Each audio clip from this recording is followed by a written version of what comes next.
Good evening, everybody. Thank you for coming out tonight for what we hope is going to be a generative conversation. First, actually, I don't have your bios, so I think you may have to do the work of introducing yourselves. So before we get started, we'll have our panelists introduce themselves. They all have really amazing resumes and movement work.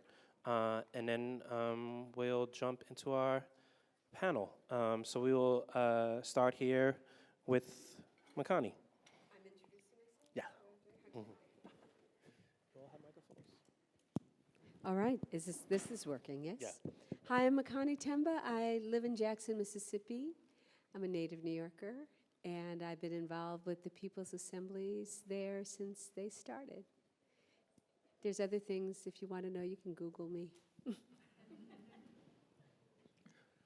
Me? Yeah. Okay.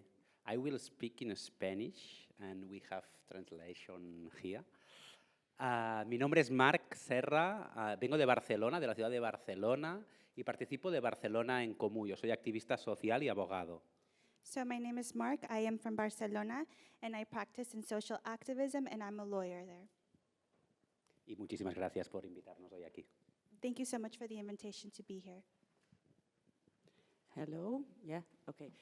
My name is Tessa Udvarhely, and I'm from Budapest, Hungary. And for a long time, I was a housing activist, and then I entered politics, and now I'm vice mayor in the 8th district of Budapest, and I'm responsible for social policy and community relations. Great.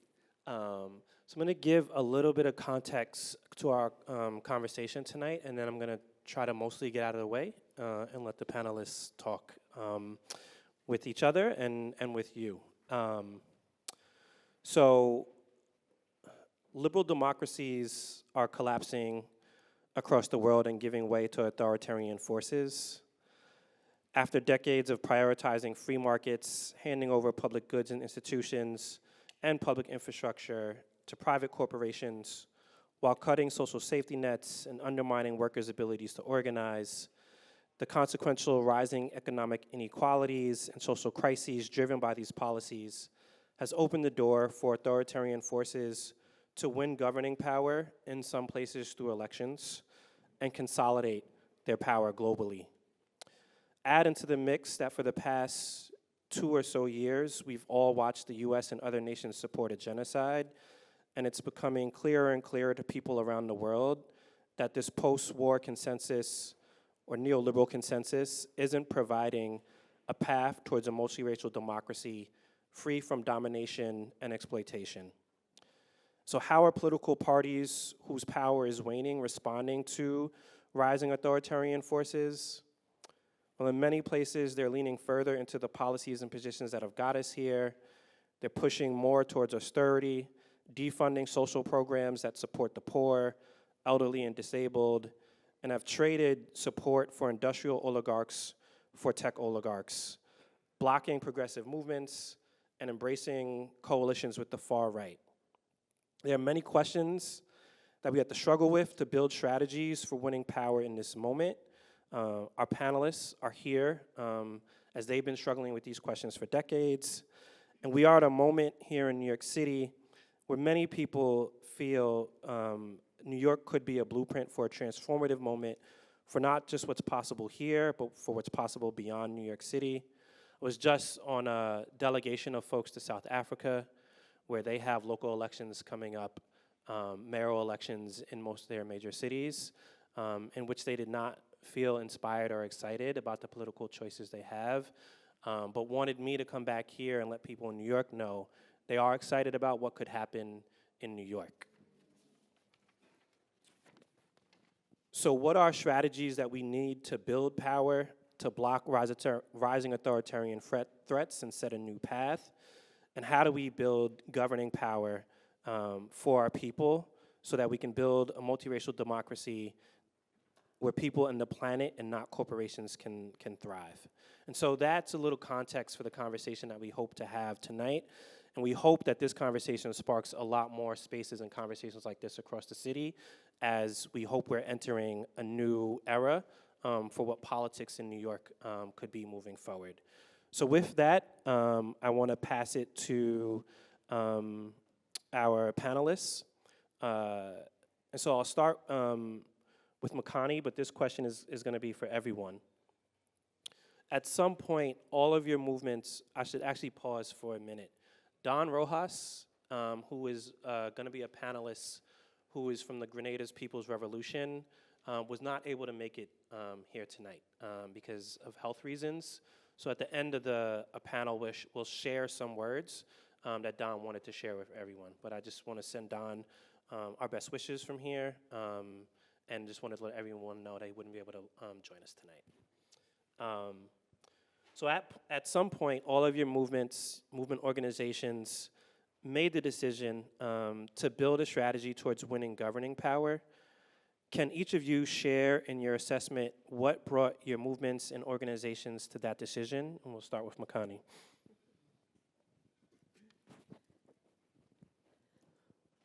I think that in Jackson, it really was about the opportunity, right? And we'll say more about whether we were ready for it or not, for real. But it seemed like there was this relatively small place, 160,000 people. You could win an election with a pretty small number. And there was a lot that we needed to deliver, that we needed public resources to do it. Mississippi wasn't a place that had a lot of people with money laying around to donate or contribute, and a lot of our people are low income. And Mississippi isn't a place that has a lot of public infrastructure anyway. In fact, its whole sort of governing model as a state is about extracting but not investing in the people who live there. So we saw it as an opportunity to take these forms, take these resources, do something, if not revolutionary, at least progressive. And it was within reach. That was really a lot of it. And I guess the last thing was, it was an opportunity also to use that platform to posit a different politic that was hopeful, that was grounded in people's needs and experiences, but also to provide a left pole, really, to talk about things like cooperatives, to talk about things like barter, to talk about things like how we interact with each other in ways that were not exploitive. And so we saw that before us, and we saw the opportunity to win, and we went for it. And I guess somebody will ask me a question about the rest of it.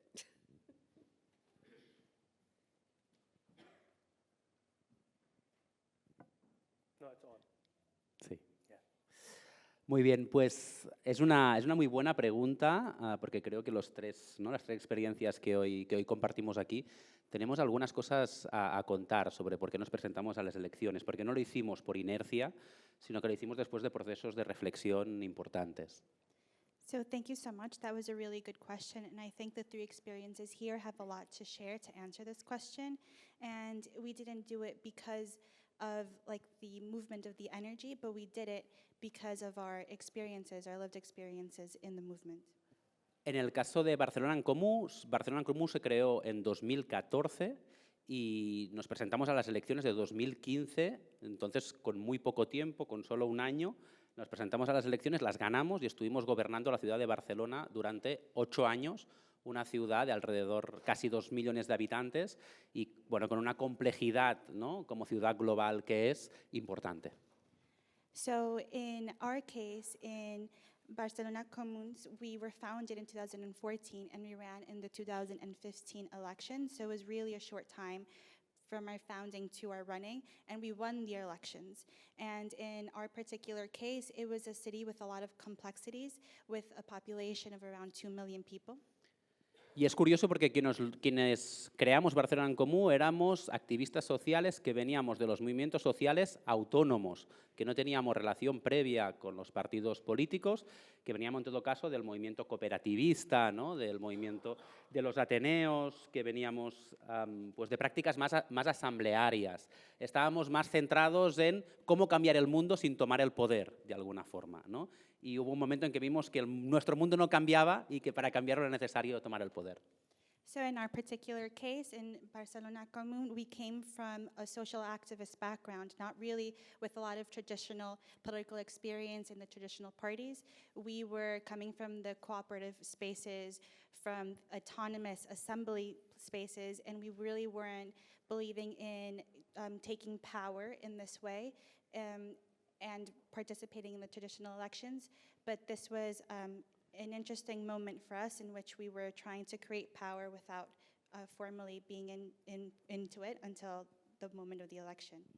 Y dos momentos históricos importantes, ¿no?, que condicionaron este paso: la crisis de 2008, que en el caso de Barcelona y de España y de Europa, pues tuvo una vertiente muy fuerte de afectación en el derecho a la vivienda. Hubieron muchísimos desahucios, 500 desahucios al día en el Estado español durante estos años.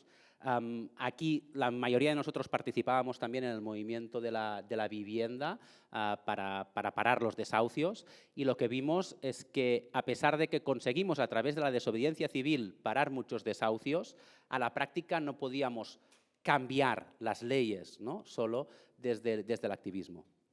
So in the particular political climate that we were existing in, it was 2008, and the housing crisis, or the economic crisis, hit Spain really hard, and Europe more broadly, and particularly housing. We were seeing many housing evictions and a lot of issues around this area. We were seeing around 500 daily evictions, and we were trying to stop them through civil disobedience and through social activism. And we realized that we really couldn't make the broader change that we wanted to without changing the actual mortgage laws and housing laws as they existed.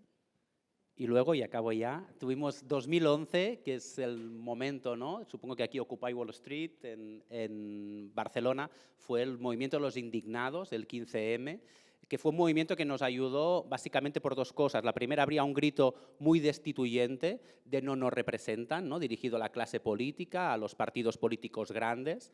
Y luego hubo también una sensación de somos mayoría, ¿no?, somos el 99%.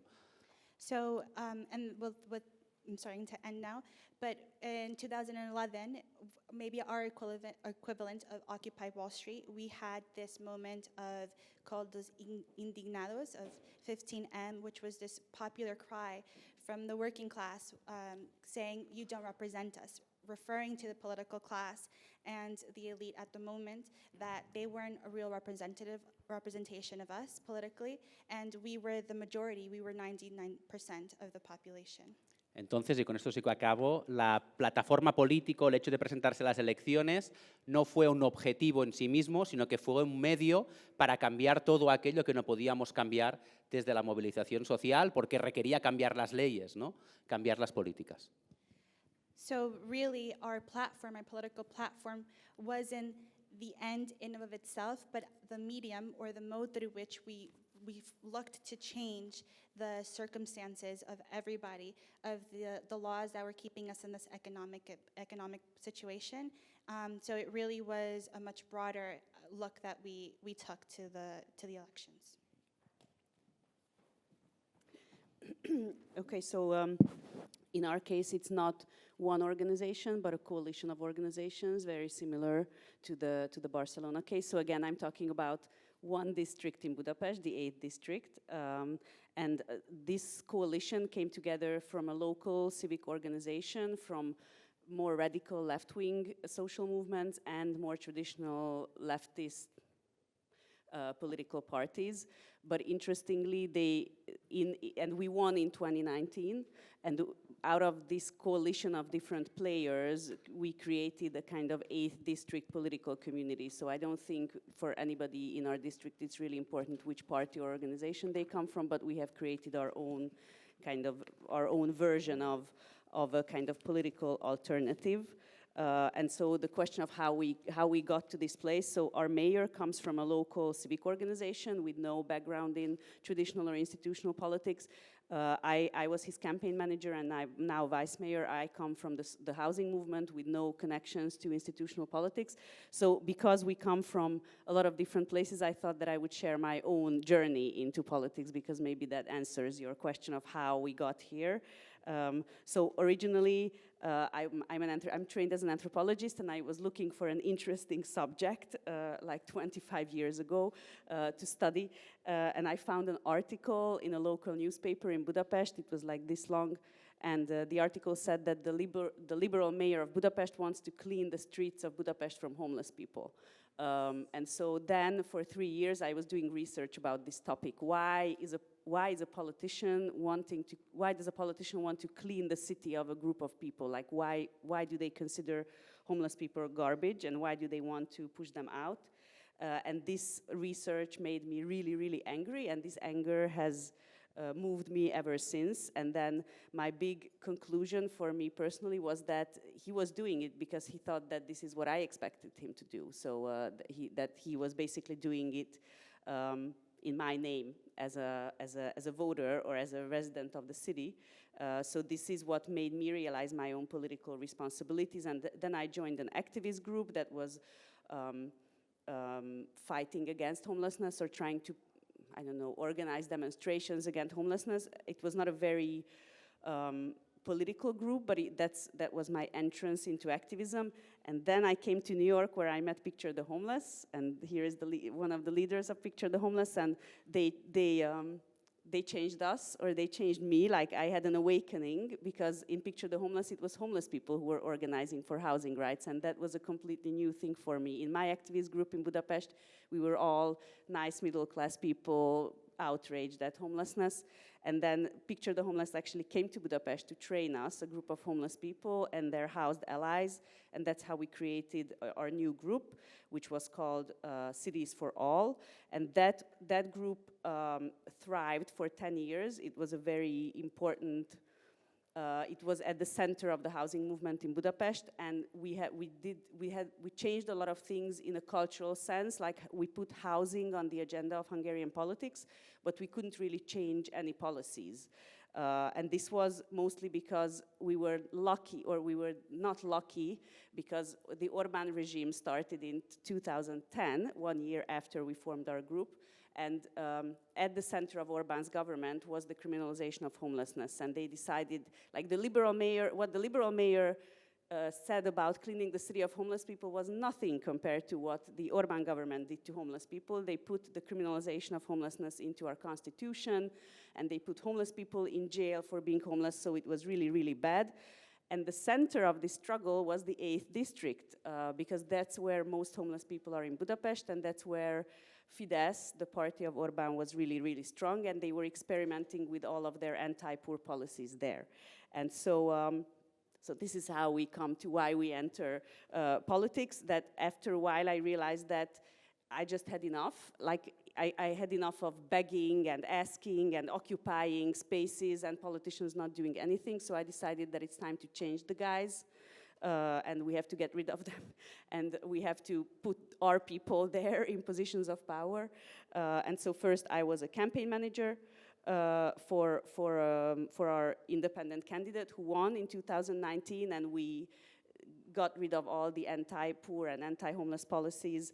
And now, last year, when we won again, I was campaign manager again, and we won again, I became vice mayor. And another important thing is that we were very, very much inspired by Barcelona en Comú. I was actually in Barcelona campaigning for Ada Colau, and they come from the housing movement, and they showed that it's possible to turn social movement skills and social movement knowledge and social movement visions into actual politics. So for me, it was really important to see that it was possible somewhere else, and it made us realize that we can do it in Budapest too, and we actually did it now for the second time. So yeah, so I think we have the same inspirations, that when you realize that there is no other way other than you doing it, then you have to get into government. Makani, we're going to come back to you for this question. I just want panelists, take your time. You know, people are here to hear from you. We don't have to rush through anything, so don't be worried about your comments. Makani, Jackson has been working to build an independent co-governance structure for more than a decade, sometimes in collaboration with an administration like that of the late mayor Chokwe Lumumba, and then the administration of Chokwe Antar Lumumba, and more recently in opposition to the current administration. What have been some of the key lessons from this journey? You said I get to take my time. Um, the election happened this summer, so it's still a little fresh, but I can tell you, and I'm sure 10 years from now I'll have something else to say. I think one of the things for us, and I do want to start off by saying how much Barcelona was an inspiration for us as well. And we even had folks who came visit from Jackson, as you know. So I want to also acknowledge that. You know, when we started this process, there were a lot of people who said it wasn't going to happen, right? Not in Mississippi. And then when it did happen, we were darlings, right? We were all over the paper. Everybody loved us. They thought our mayor looked like Drake. And then, it's like all the things, right? And it was interesting to have so much sort of support on paper, right? Because we were essentially a relatively small crew. We were organizers, there were folks who had some experience. I actually had worked in electoral work for a while. I worked for Jesse Jackson's presidency. I did a lot of stuff. I ran campaigns. And there were other folks with that kind of experience, and there were people new to it. But what we didn't have was the capacity to have an outside game and an inside game. Many people who were involved in running the campaign had to go into government so that we could deliver, so that we can actually do the things that we promised we'd do as part of the administration. So as we moved into governing in both Lumumba administrations, we were pulled.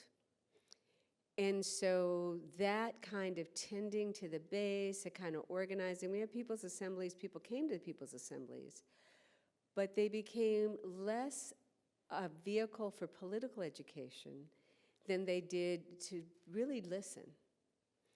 And when you live in a place like Mississippi, Jackson is almost 90% Black. A lot of people are low income. It was a new experience. A lot of people didn't have folks listen to them, and that really felt so important to do, and not just be like, and here are all these political things that we want you to learn and study and understand. It felt important just to listen. Now, what you lose in that is that you're not necessarily building a shared analysis. And some of the things that people tell you is definitely not aligned, right? We had people's assemblies on safety, and we had folks argue about how women were more likely to be abusers than abused, like really wild stuff, right? And you're like, wow, this is the people showing up, right? We're gonna listen, we're gonna work with it. But it was a lesson, right? It was a lesson that even though people were supporting the administration and supporting the promise, there wasn't necessarily like unity or even as much common analysis as one might assume because they voted for you. They didn't necessarily always hear all the things that you're saying, right? And how people vote and how they make those decisions are shaped by so many factors, right? So I think that was one thing. And then, when we started, we had a lot of media support. And so we didn't really establish a lot of independent narrative power. We depended on the narrative power of power. It sounds dumb as I say it out loud, right? But in the middle of it, you're like, wow, this is great. We do a press conference, they write down what they say, people hear it. We're able to use these platforms, using the platform of the mayor's office to tell our stories, to go to churches and talk to people, to be out there. And then that shifted. There was an intentional shift where the corporate media shifted, the so-called independent media shifted, and it was surprising, especially for the so-called independent progressive media, who came so hard against us, and it was a place where we were literally battling to make sure people knew about the work that was going on, because so much about why people support you is because they know that you're doing the things that they asked you to do. And if you don't have the ability to tell that story, it gets difficult. And so I think that was one lesson, was like, how would we maintain an outside game, how we would also build more narrative power. And when I say narrative power, I don't mean storytelling. I mean literally the power to tell the story, whatever the story is. And then the other piece, I think, that was a hard lesson as well, is how quickly the left, our progressive allies, turned on us based on what they read, based on what they read. Not, so it's like they were depending on corporate media to tell them what was going on. And even though I know some people know, like, I wrote for The Nation, I write for different things, and the Boston Review and all those things, but there was a concerted effort to just not talk about the work in the ways that it was going on. And that was really, that felt very demoralizing, because it felt hard to keep up with it, right? It felt hard to keep up with the negative stories. It felt hard to keep up with telling the story about what was actually happening, because it didn't feel like we had the bandwidth to do the work and then talk about the work, right? Because it wasn't a large group of people. And then literally we were watching our base wear away in real time. We were making decisions between governing and doing the organizing and building the mass sort of political education and work. And I think the last thing was that what can happen sometimes when you're under attack is you start to carry attack mentality, right? It gets, where you're just like, you don't want to talk to anybody. You feel worried, you feel vulnerable, you feel like, why am I doing this if no one really appreciates it? And so then I think what ended up happening, I think particularly for Mayor Lumumba, was that the way in which the right was attacking him, and it was very sophisticated. Some of it was bots. You had the social media spread that looked like a lot of people were saying things who weren't saying it. There were robots that were saying it. And some of it was sort of paid folks, and then some of it was that they were organizing, like they were out there with our base, telling them things, engaging them, and the way they did it was in a way that made it difficult for him, I think in particular, to feel safe being out. Even though whenever he was, it was fine. That was the thing, which is part of the strategy, right? To try to convince you that everybody is opposed to you, and then you feel less likely to go out and just sort of hang out and do the things you used to do. And then get overwhelmed by the constant attack, right? And I think the combination of the water crisis, the garbage crisis, we had a mini crisis, the climate, that we were in response mode to such a degree that it did not leave the kind of space for dreaming and visioning and organizing besides organizing aid, which I think we did a great job of. We made sure people had water who didn't have water. We did, And the battle the way that Jackson was famous also became our undoing in a way, because we became the poster child of the right. And it was so interesting to watch this Gavin Newsom, Tate Reeves, who folks may know is the governor of Mississippi. They had a little exchange about the National Guard being sent, or Mississippi Guard being sent to California. Now, what was interesting was Gavin Newsom said, well, you know, you guys got this terrible crime in Jackson. This is why, you know, you shouldn't be sending National Guard. And then Tate Reeves says, actually, our crime's been improving, which it has been, right? But of course, he said that not, you know, and the way he said it was, we had this terrible socialist mayor, but now that he's gone, crime is improving. Now, that was the data was for 2 years. The mayor just left July 1. So it was actually the Lumumba administration that brought crime down. And the way the crime was brought down was actually through abolitionist principles, right? It's like things like the strong arms, which does, you know, work with young people. You know, we have some areas where there hasn't been a single youth homicide, you know, for like 2 years because of this sort of deep community work and mediation and other kinds of things. And so that story got buried.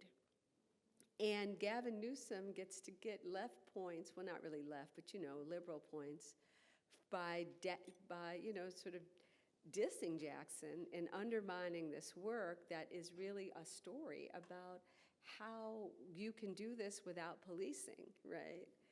And then Tate Reeves gets to say, well, actually, it's not as bad as you think, and then use the same, you know, the same story, but to say it was really about us taking over Jackson.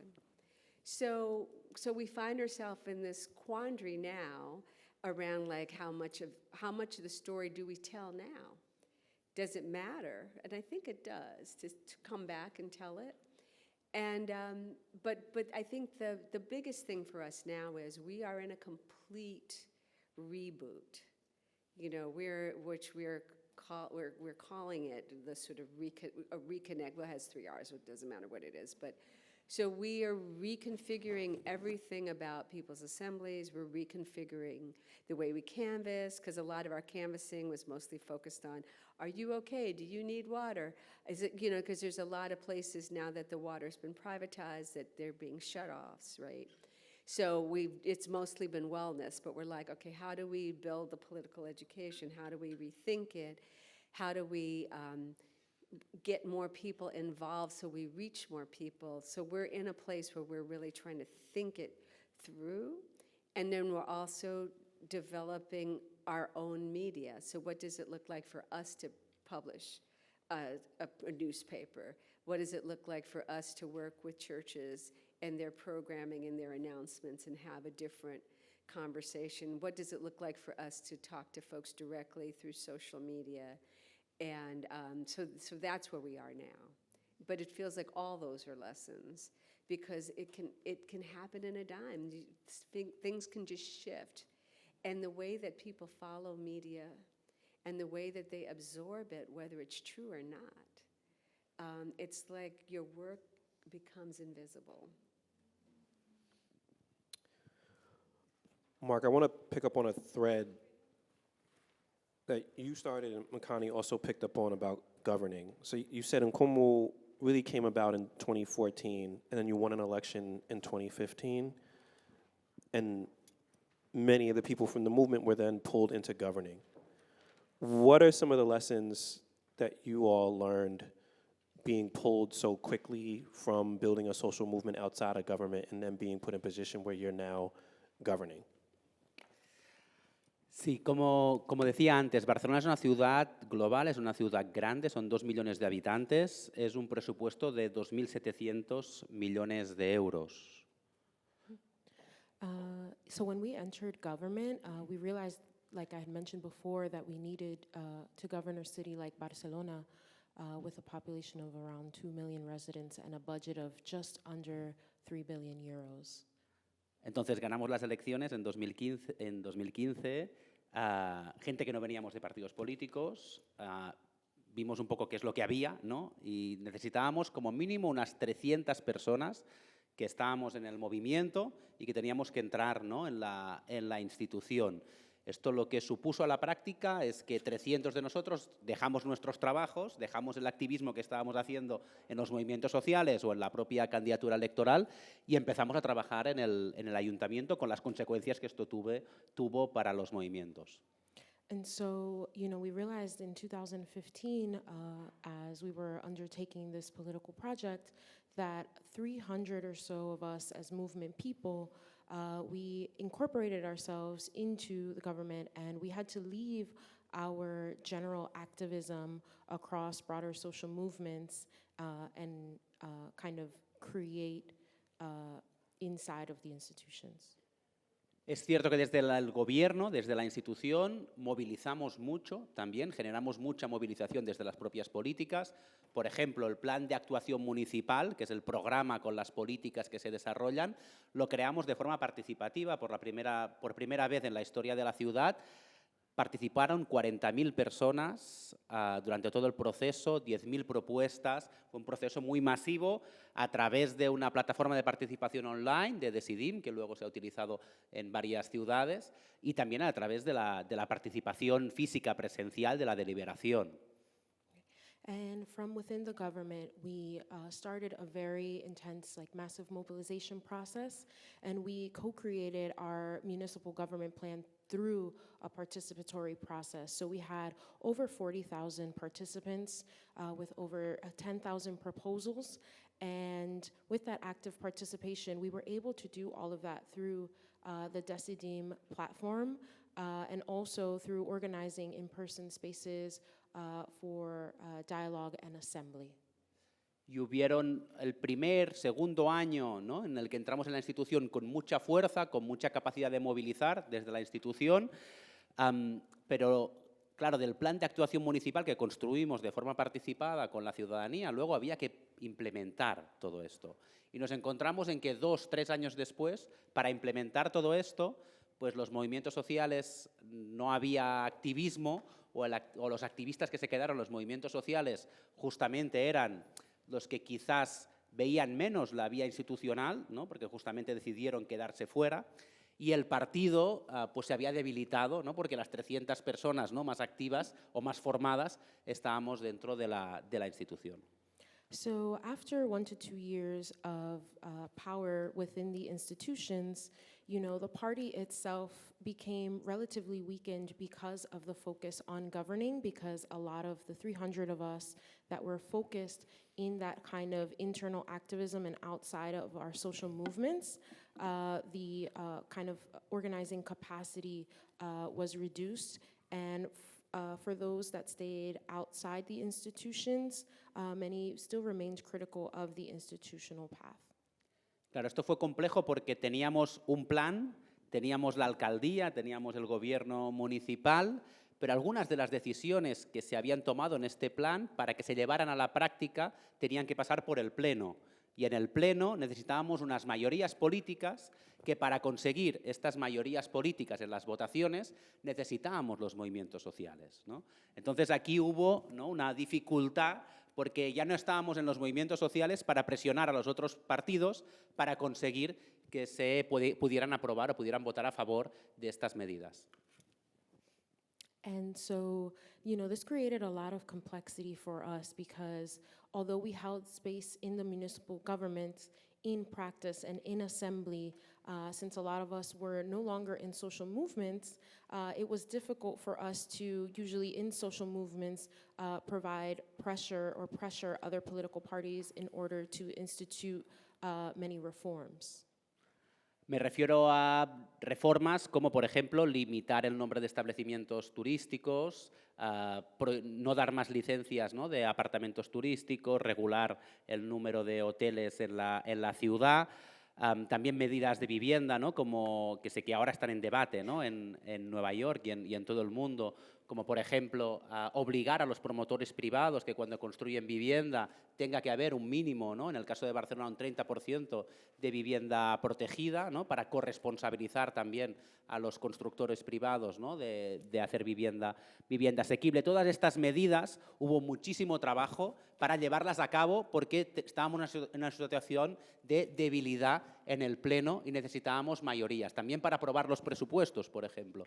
Entonces era muy difícil convencer a los otros partidos políticos que bloqueaban constantemente estas medidas, convencerlos sin una buena fuerza de movimiento social.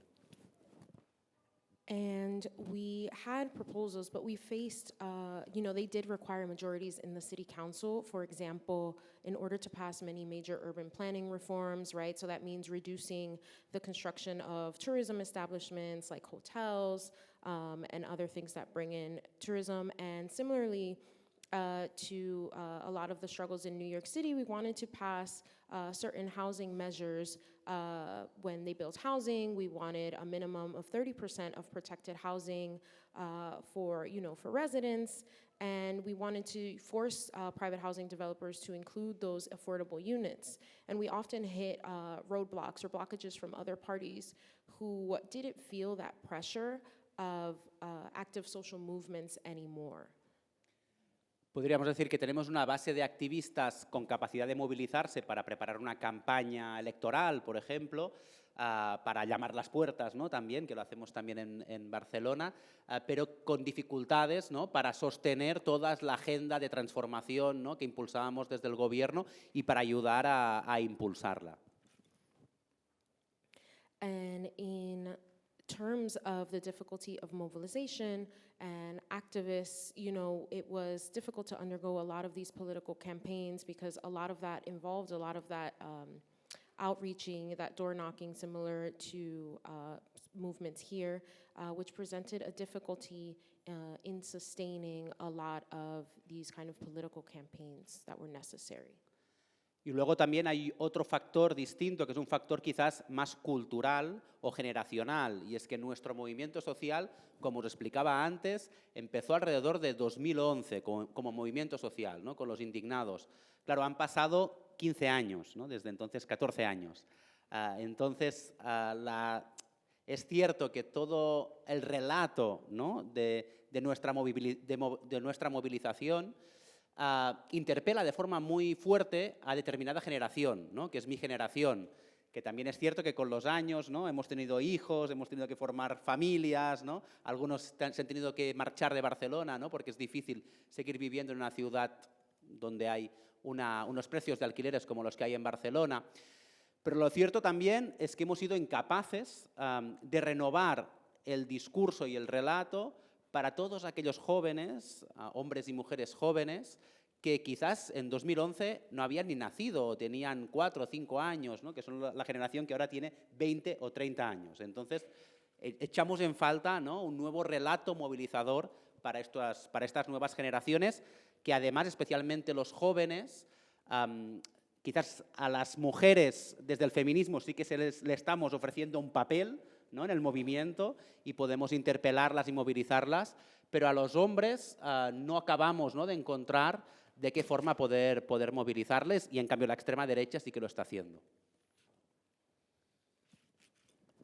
And so if you take into account, there's also another factor which is more cultural or generational, right? So we're about 14 years since the onset of the Indignados movement. And it's true that, an entire generation, my generation, was transformed by those mobilization, but many times, as time elapses, many folks have had children and we built families. Many folks have had to leave Barcelona because of the high rents. And so that we encounter a serious problem, right? Because we are trying to find a new mobilizing force, right? So especially amongst young people, because many folks were not yet born in 2011 or were very small children. They don't relate to that organizing history of struggle, and it doesn't really move them. And so we've been able to kind of bridge that gap with young women through feminism, but we do have we have encountered more difficulty reaching young men who don't feel represented or moved by the movement.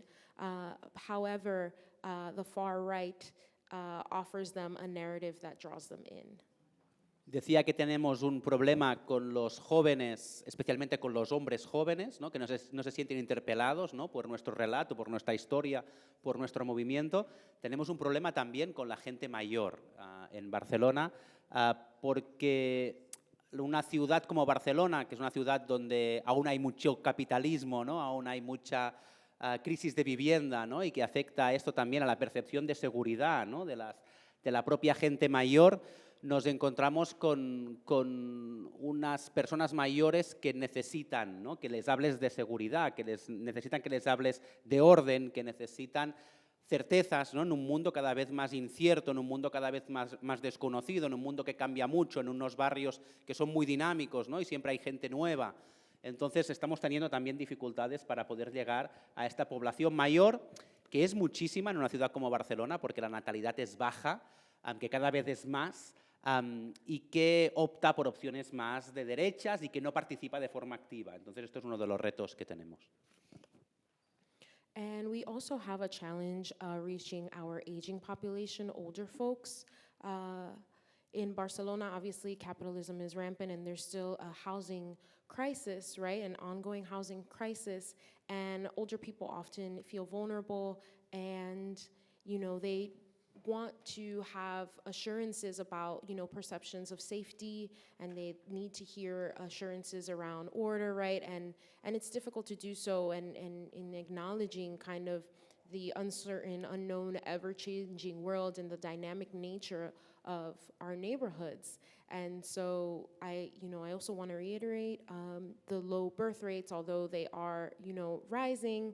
Many times our older population is more susceptible to those law and order messages and opt for that kind of far-right discourse.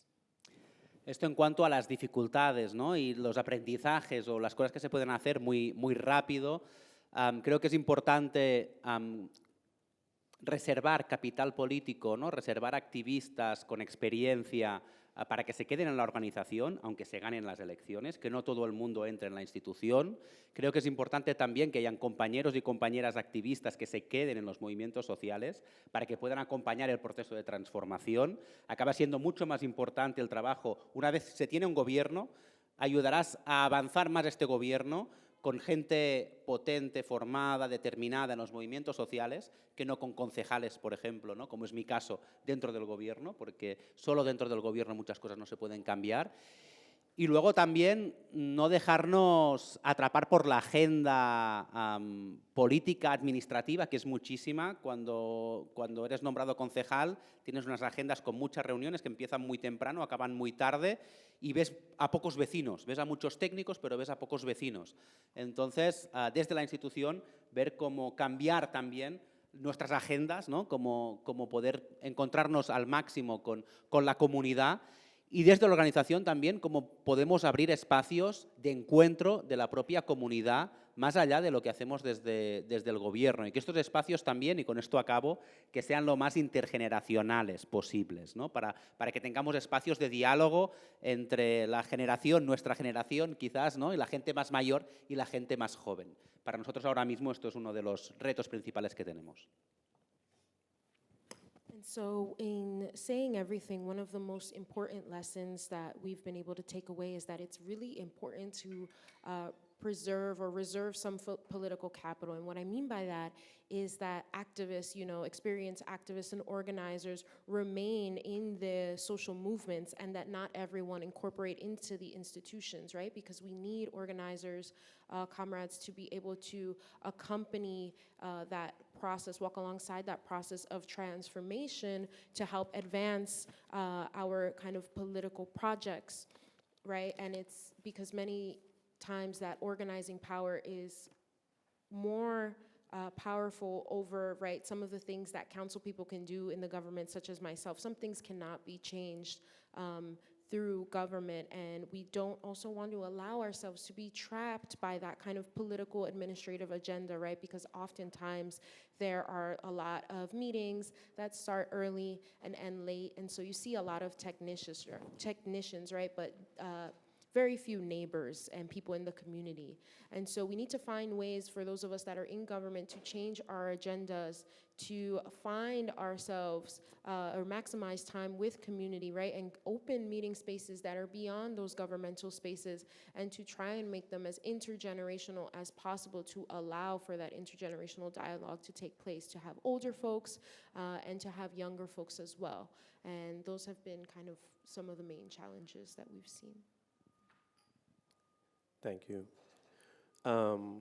We're going to go to Teza for our next question, and then we'll open it up for some questions for the audience. So think about what you might want to ask the panel. Teza, you are governing right now.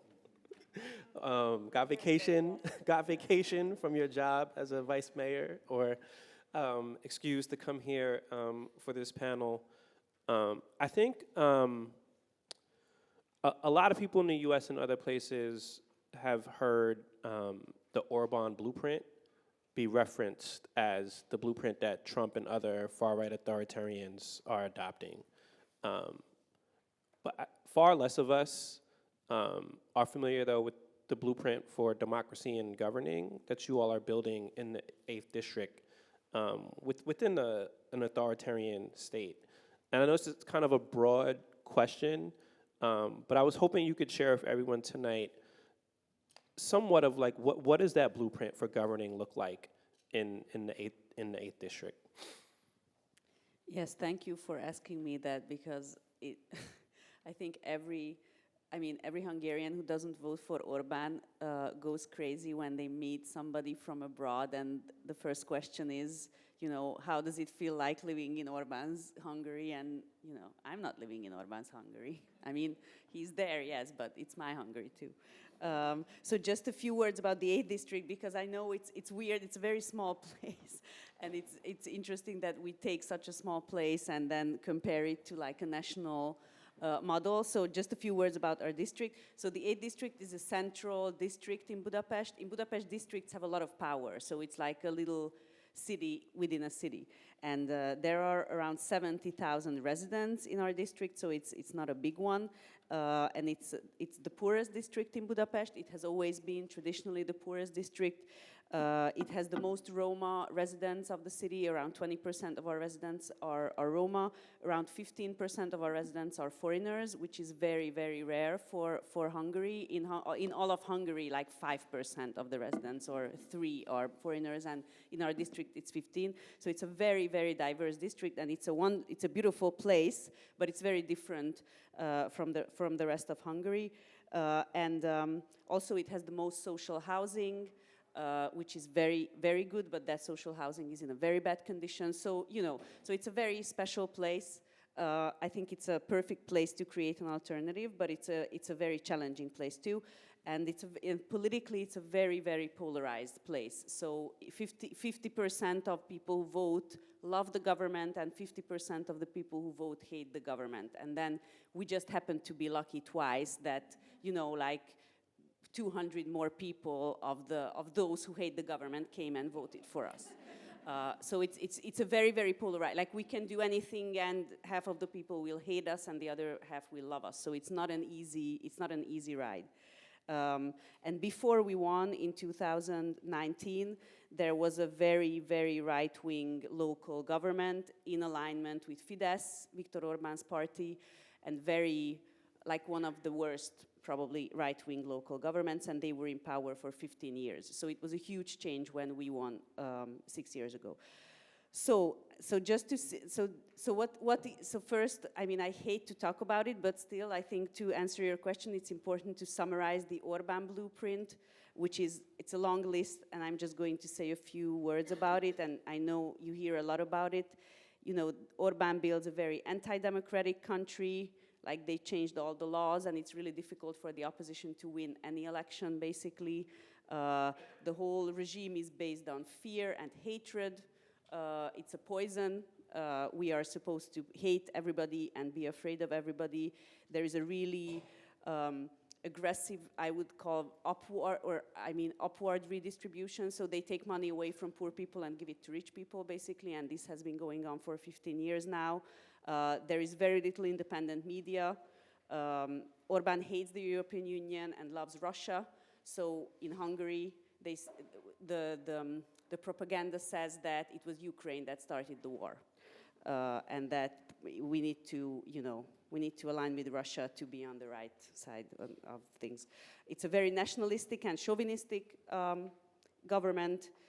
They hate foreigners. They built a fence around Hungary not to let refugees in, and it's a very, very anti-worker government. So they curtailed a lot of the labor rights and things like that. So these are just a few things. So this is like the extreme opposite of everything that I believe in.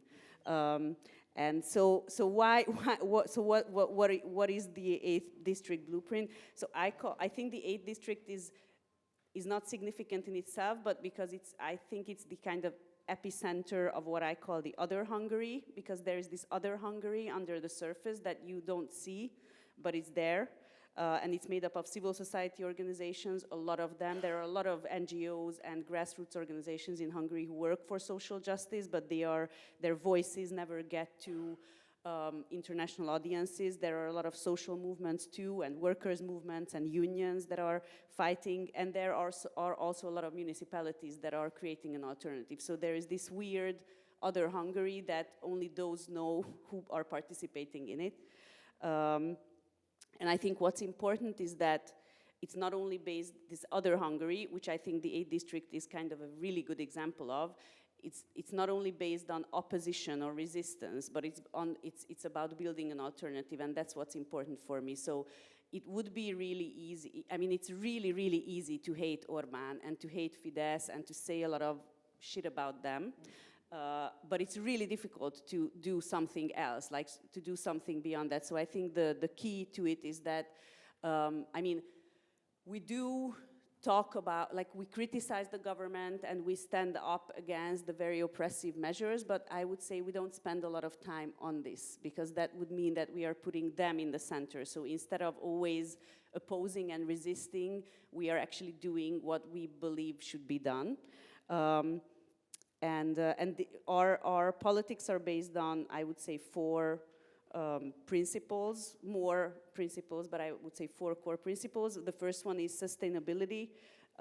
So, for example, while the Orbán government banned wind power, wind turbines, because they are too loud, so this is on the one hand, and then what we are trying to do is we are trying to green the district, we are trying to get cars out of the district, we are trying to support non-motorized transportation, and we are trying to do a lot of investment into energy efficient, infrastructures. So this is one thing. So we are trying to build a district for the future, and there are very few children, fewer and fewer children in the district, and we need them to come back. We need, because if there are no children in the district, then there is no future for the district. And for children to be in the district, we need oxygen, and we need clear air, and we need green spaces. So we do a lot of that, and that's full of conflicts. People hate that.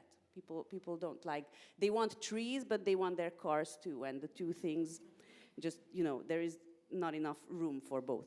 And then the second one is solidarity or redistribution. So we invest a lot in public services, not only in actual public infrastructure, but in human services. So we employ a lot of people who work in social services and who work in the kindergartens, and we pay them well, as much as we can. And we have a social financial assistance scheme where people can get money pretty easily from us. So we try to avoid very, very complicated bureaucracies where you have to prove how poor you are and how much you are suffering, but we are trying to make money available for people to spend, because this is what we believe, this is how we alleviate poverty. But also we open a lot of programs and new services and new things. So while the government is shutting these down, we are opening them up. And I think this is not a good model, in the sense that I think we need our central government to run public services. But since they are not doing it, we need to do it for them. But I think in a normal country, we shouldn't be the ones doing it, because this way, if a lot of the things are concentrated in the 8th district and you go to other places and people are still suffering because they don't have the services. But so this is the second one. And then recognition, I think that's really important. Like, we really celebrate diversity. So the national government really, they only like white Christian men. I think that's their kind of ideal citizen. And so we try to make sure that, you know, foreigners feel at home, that Roma people feel part of the community. We do a lot of things for women's equality. We created an office especially for equal opportunities, which is very special. No other office like that exists in Hungary. And so it's really important for us that it's not only material redistribution, but we actually recognize people's identities. And we now have a person in the municipality responsible for LGBTQ rights, which is, you know, like a huge gesture against the government. You know, in Hungary, the Pride March was banned, and you are not even supposed to put a Pride flag on your building, so we have a Pride flag on our building. So, you know, we do a lot of these things. And then the last one is participation.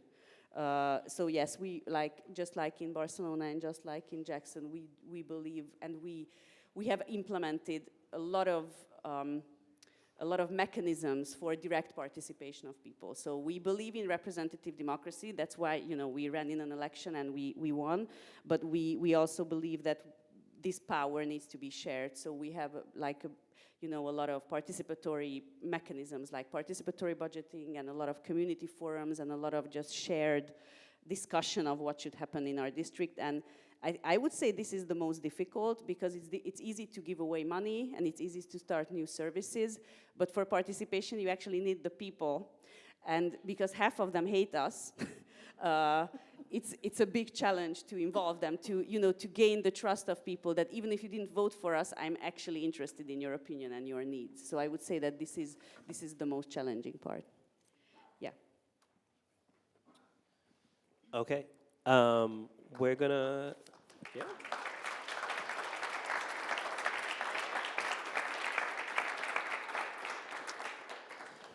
We're gonna open up for some questions. I wanna just lovingly let folks know if you are gonna ask a question, maybe not so much context or preamble, try to get to your question so we can get to as many questions as possible. Anybody? Yep.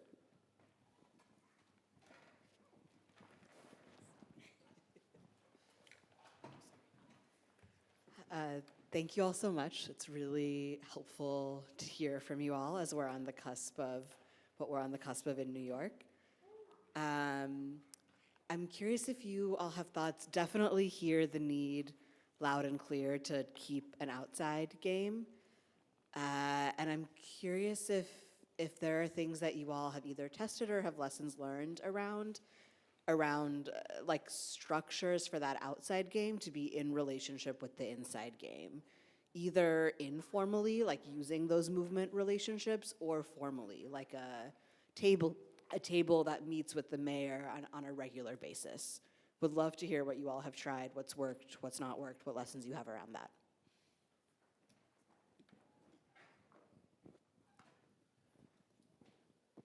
Thank you for that question. So yes, we've been thinking a lot about that, and I think before we started electoral work, we were building a lot of that outside game. So obviously, people's assemblies are not a city project. They are literally an independent structure that is held by a coalition of groups. And then there's like really, one of the forms we've been talking about experimenting with is a kind of almost like a people's union that is not the people's assemblies, because assemblies really focus on like ideas around governance or moving things, but more like what's this thing that people belong to as members to make decisions about campaigns and organizing. And so there's an effort that's being anchored by Mississippi for a Just World, who also anchors a lot of the Palestine work and other kinds of things, to sort of look at what that would look like as not only a Jackson entity, but a statewide entity. And then there are really to try to develop a good ecosystem, like a diverse ecosystem. We have folks working on trans justice. We have some small feminist forums. We have some advocate groups, but many of those groups are more liberal. I wouldn't consider them part of a progressive or left ecosystem, right? So I think part of our work too is to figure out what can we seed and grow and support where people are representing their own interests and they are moving agendas and they are engaged. And then the other part, which people's assemblies are playing a role in this, but it feels like there needs to be maybe a parallel organization, and that's at the ward level, right? Like, so it's like a council district. We have wards in Jackson, like Chicago and other places, and so this idea of, we have neighborhood associations, but they are mostly really focused on like whether your grass is 3.5 inches or like 6 inches, right? You know what I mean? Like, or what color your house is painted. And even though there are definite material interests that they could be organized around and should be organized around, that's not what they do. So that feels like another outside, quote unquote, like outside of, or non-government organization that helps. Right now, because there is a low-level terror. There's like low-level terror in Mississippi, right? Like the part of what you see in the movies, but it's also like yeah, you know, there's ways people are really careful about how they travel at night. There's also, you know, like that kind of thing that you see. And I know people have heard about the recent incidents that have happened that have sort of a lynching energy to it, you know. But there's also the low-level political terror where, like, I'm on the board of an organization called One Voice. One Voice is not chartered in Mississippi, even though it works in Mississippi, because that charter was snatched, you know, by the state. They can't raise money in Mississippi. They raise money all outside of Mississippi.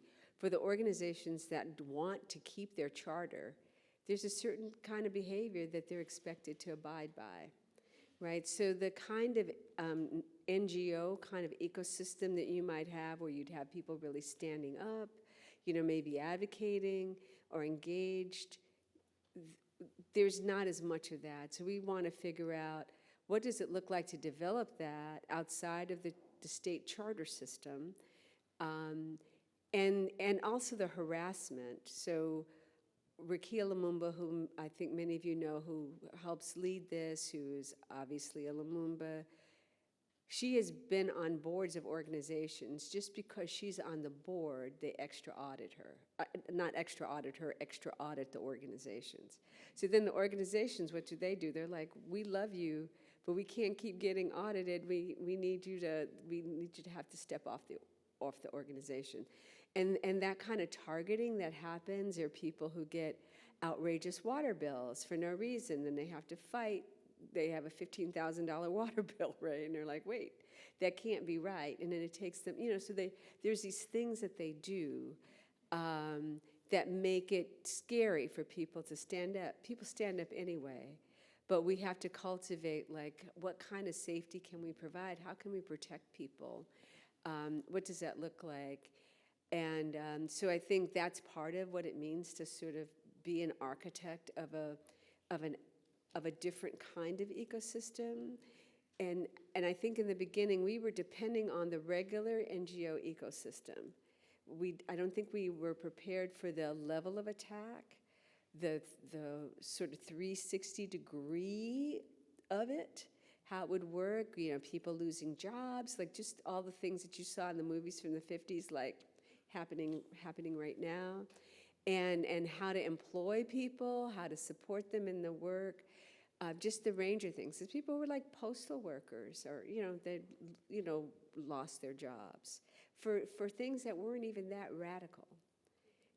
But the lesson is there, and in many ways, Jackson being a capital city, and the way in which it stepped out of its relationship with the state that previous mayors had established, that the punishment is still raining down. So I think the big question for us is, we have learned some very critical things about power in the state that we thought we knew, but now we know. Now we have a clearer understanding of that. So then the outside game is not only the city and not only the state, but it's also how we organize outside of the state so that people can leverage the economic power in terms of whether they bring a convention there or whatever. How can we leverage that as well? Mark or Tezo, and yeah? Mark?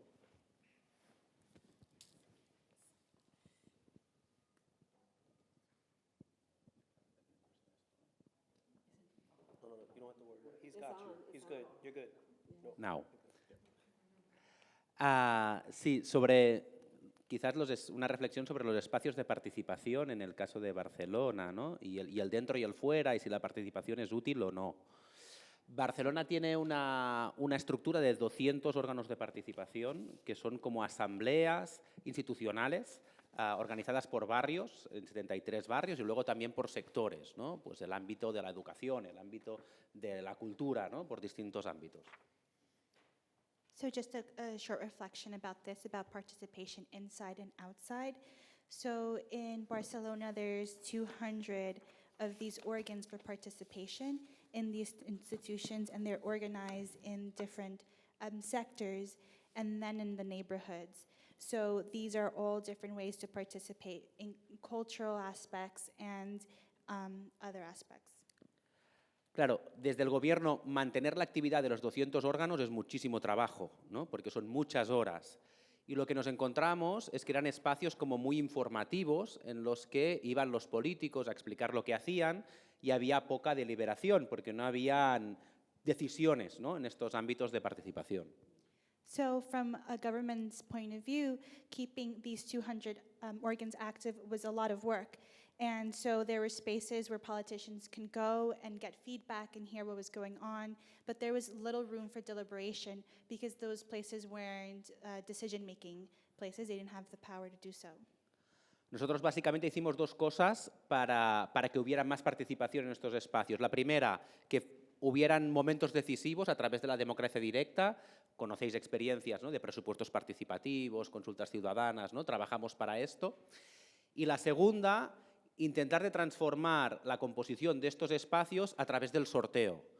Hicimos varias asambleas, pero, por ejemplo, una asamblea ciudadana de ciudadanos elegidos por sorteo, garantizando unas cuotas mínimas, ¿no? De gente joven, de clases sociales, ¿no? de origen racial, ¿no? De tal forma que tuvimos como una composición cerrada de participantes en esta asamblea, ¿no? En este caso de jóvenes, representativa de la diversidad de la ciudad, porque nos encontrábamos que en los espacios de participación no había representación de la diversidad de la ciudad. So in order to address the situation, we took some steps. First of all was to make these spaces allow for more direct democracy and decision-making. And the second, to maybe diversify in this way these spaces, we implemented a sort of sorting or lottery system in which there could be more broader representation and participation in these spaces, such as through class. We wanted young people involved, and we wanted these spaces to be more reflective. So these are the things that we were able to implement, so then there could be direct democracy and participation to make these participatory spaces. Y luego una última cosa que hicimos con los espacios de participación era someter a los espacios de participación decisiones urbanísticas importantes. Por ejemplo, cuando venía un promotor inmobiliario que quería comprar suelo industrial, por ejemplo, y en el suelo industrial construir vivienda, antes, la recalificación urbanística que se tenía que hacer para convertir el suelo industrial en suelo de vivienda se negociaba en un despacho, ¿no? Y la capacidad que tú tienes de negociar en un despacho es poca. Nosotros lo que hicimos es utilizar los procesos de participación, estos consejos de barrio, para que viniera el promotor, sentar el promotor, ¿no? El fondo de inversión, el fondo buitre, ¿no? Sentarlo aquí a nuestro lado y que él explicara a los vecinos y vecinas cuál era el proyecto que quería hacer en el barrio y nosotros explicábamos la cantidad de dinero que ganaría haciendo este proyecto, ¿no? Y entonces, junto a los vecinos, tratábamos de generar un proceso de reflexión sobre cuánta parte de la plusvalua que ganaría este promotor transformando el suelo urbanístico en vivienda privada, ¿no? Debía ser devuelta a la comunidad. Claro, estamos hablando de millones de euros, ¿no? Que deben ser devueltos a la comunidad pues, en forma de vivienda social o de reurbanización del entorno. Entonces, nos funcionó muy bien utilizar los espacios de participación para tener una correlación de fuerzas mayor a la hora de negociar con los promotores y también para que la ciudadanía pudiera entender la complejidad de estos procesos. And in order to make these spaces more participatory, we also invited these spaces to have the decision-making power for important urban decisions. For example, if a developer came to the city and wanted to buy public land or land that was available in the city and develop it, we invited them to come to these spaces instead of making the negotiation process in an office, which you have a lot less ability to negotiate in an office. We invited them to these meetings with the neighborhood. So alongside us, they would sit down, the developers and the neighborhoods and the community members, and then they would hear directly from the developer. They would have to tell them what their plan was for the land that was being sold to them. And we would explain to the community how much money the developer was going to make. And so with this information, community could understand really the way that the public land was being used and could understand the decision-making process. In addition, we know, and the community understood, that this public land should be used for socialized housing, for social networks and stuff like that. And so this was an important place where there was value added and the decision-making process was shared, and we used these direct democracy tools that we had at our disposal for these spaces. La conclusión sería que la participación, la democracia participativa es importante, pero hay el riesgo también de perderse en la telaraña, ¿no?, que se genera de espacios de participación y sobre todo hay el riesgo de que se vacíen de capacidad de decisión. Entonces, desde el gobierno hay que ser como muy estratégicos, ¿no?, para mantener aquellos espacios donde hay realmente capacidad de decidir, sea porque son espacios de democracia directa o sea porque hay decisiones importantes a tomar en relación a esto. Si no, hay cierto riesgo que desde las izquierdas, desde los movimientos progresistas, generemos espacios de participación por generarlo y que esto solo genere más frustración a la ciudadanía que tiene la sensación que está perdiendo el tiempo, ¿no? So just in conclusion, I would just say and warn that in these spaces, we had, as the politicians in the room, we had to be aware that often the actual decision could be lost and wasn't always, like, it would fall on us to make sure a decision was being made, especially regarding, we know in these direct democracy environments where it becomes a huge web. So it would be on us to make sure that people felt they weren't losing their time and they were actually participating in forming a decision. And we were also aware, and I would say that this is something that maybe as a left, as a progressive left, we have to be conscious of, that not just creating these spaces for the sake of creating them, but making sure they still have the power to take decisions in them. So the community feels involved and they just don't feel like they're wasting their time by coming into these participatory spaces. Just very quick, is it okay? Very quick. Yeah, very quick. Yeah, so for the inside, outside, so a couple of months after we were elected, I wrote an article in a local, in a Hungarian online platform that had the title, I think it was even in caps lock, that "Don't stop organizing." So just because your candidate wins, just if if Mamdani gets elected, please, guys, don't stop organizing. You can't create democracy from above. Like, people can only create democracy from below. Like, all the participatory processes a municipality implements for you will never may have the result that you want. You have to push politicians from below. Like, I think that's the key. And if we have a beautiful program in the 8th district, but without grassroots pressure, we would actually implement only half of it. So I think that's the most important thing. Just don't stop. Don't be complacent and be happy, and don't just go about your business, but continue organizing. So I'm going to close this out with Don Rojas's words. And if folks don't know who Don is, they should look him up. He was a pivotal figure in the Grenadian Revolution. The Grenada Revolution was not perfect, and its failure offers as many lessons as its successes. Yet, in its brief existence, it demonstrated that democracy could be more than ballots and political parties. It could be a living, breathing system of people's power in workplaces, schools, farms, and neighborhoods. The participatory democracy model in Grenada was rooted in the belief that dignity, justice, and voice are not privileges but rights. It showed that even a small island with limited resources could dream boldly and act decisively in pursuit of a truly democratic society. As we confront global challenges of authoritarianism, inequality, and civic disempowerment, the Grenadian experience reminds us that democracy must be built from the ground up with courage, creativity, and the people themselves at the center. So that's from Don, and there are free resources online about Don and his comrades' work. One is, if you want to look it up, is To Construct from Mourning, Making the People's Budget in Grenada. Want to thank everybody for joining us tonight. I wish we had more time, but I hope this is just the first of many public conversations that we have as we get closer to what we hope is a transformative moment for our city. Thank you.